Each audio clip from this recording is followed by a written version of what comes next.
Émilie, certaines musiques sont comme certains vins, ils se modifient avec le temps et c'est pour ça qu'on aime autant les adaptations. Exactement, moi c'est tout un pan de la musique que je trouve fascinant. Je passe des heures sur internet à rechercher ces petites pépites qui sont donc des tubes internationaux repris en français. Ça se faisait beaucoup à partir des années 60. Une chanson avait du succès en Angleterre, aux États-Unis et hop, 8 jours après, elle était à la radio en France et en version française. Exemple avec Clo-Clo.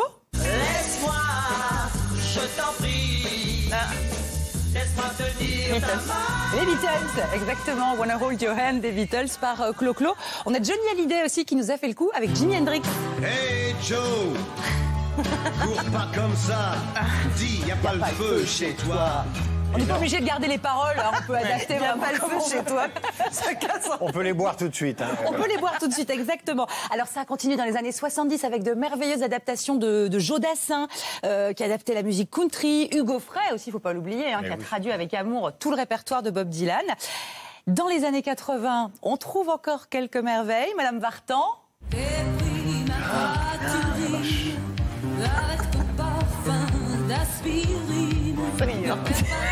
Et pourquoi pas? Non mais attendez, mais moi j'étais fan de Eurythmics, je ne savais pas qu'elle avait commis cette chanson. Mais non, mais Ringo avait repris les Buggles, il me semble. Oui, c'était Video Killed the Radio Star. Et lui, il disait, dites-moi qui est ce grand corbeau noir. Voilà.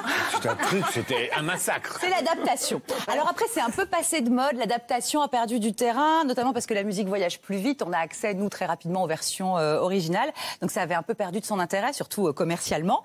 Sauf que, bonne nouvelle, la reprise en français semble faire un comeback ces temps-ci, avec notamment des petites rockeuses françaises, vous voyez, ici Juliette Armanet qui reprend le tube de The Weeknd. I Feel It Coming. Ouais. Ah oui. Je te sens venir. Vous voyez The Weeknd Oui, je l'écoute en fin de semaine en général. Mes filles adorent. Un scandale. Et alors, confirmation qu'il y a une vraie tendance. Demain sort un album entièrement composé d'adaptations en français. Ça s'appelle Origine et c'est le nouvel album d'un petit gars que vous connaissez bien, Louis Bertignac, le petit Bertignac de Téléphone, évidemment, de Bertignac et les Visiteurs, qui a aussi cartonné en solo, qui a fait la tournée des Insus l'année dernière, qui s'est terminée par 2 dates au Stade de France. Donc il retourne aux sources avec cet album Origine, sa passion pour la musique. Il adapte en français les artistes qu'il a follement aimé et écouté dans sa chambre d'ado, donc qui est représenté sur la pochette. Premier exemple, It's Over, le tube de Rod Stewart devient C'est fini.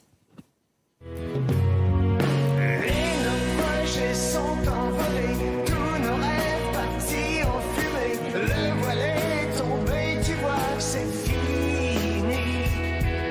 Je ne supporte plus de voir nos enfants pleurer à cause de leurs parents. Tu sois ou pas la femme de ma vie, c'est fini.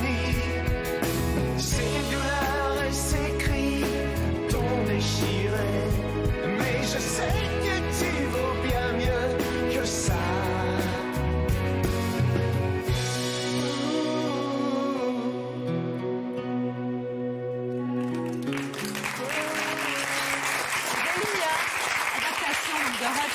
C'est fini, mais il y en a d'autres sur l'album qui sort demain. Alors, petit blind test, dites-moi, à qui Louis Bertignac rend hommage?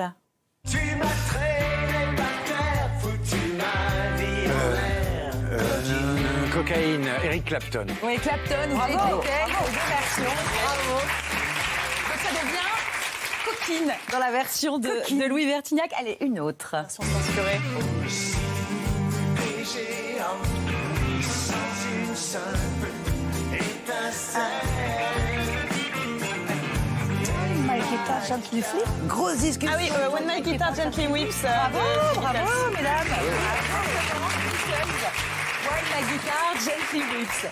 Alors, sur les disques, il y a aussi les Stones, Police, les Who, Cat Stevens, Bob Dylan. En fait, il n'y a que Led Zeppelin. Ils n'ont pas rempli l'autorisation à temps, parce qu'on demande l'autorisation, évidemment, aux artistes d'abord, avant d'adapter leurs chansons. Ils n'ont pas renvoyé le papier à temps, donc ils ne figurent pas sur cet album. Mais il y aura peut-être un numéro 2. En tout cas, voilà, Bertignac n'est pas il n'a pas arrêté d'être ado, en fait, et ça lui va super bien, et ça s'entend vraiment sur ce disque. Et sur la pochette. Et ça se voit sur la pochette, on est dans sa chambre. Voilà, Origine, ça sort demain.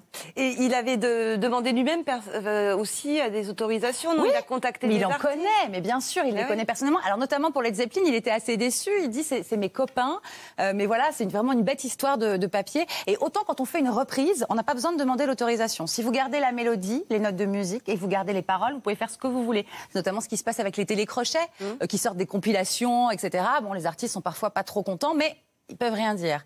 En revanche, dès que vous changez les paroles, alors là, vous devez obtenir l'autorisation de... Et là, c'est vrai que ça, on les change vraiment. Hein, mais personne dit non à Bertignac. Ah oui, c'est vrai que Mais un artiste qui a fait et les paroles, et l'interprétation, et la composition, et la musique, il ne peut pas s'opposer à ce qu'une musique soit faite légalement. Une reprise, non. Il ne peut pas s'opposer. Ah bon? Non, non, non. Alors aux États-Unis, là, en ce moment, il y a aussi tout un débat sur est-ce que Donald Trump a le droit d'utiliser ma chanson à moi, Rihanna, quand Et elle veut pas. Elle a dit qu'elle voulait pas. Vraiment, Donald Trump, C'est pas ça. et la Ouais, musique, ça, c'est on le clair. retrouve un peu. Et Ça veut dire qu'Enrico Macias peut reprendre Hey Joe Bien sûr. ou Highway to Hell d'ACDC. Mais j'ai hâte. Appelez-le,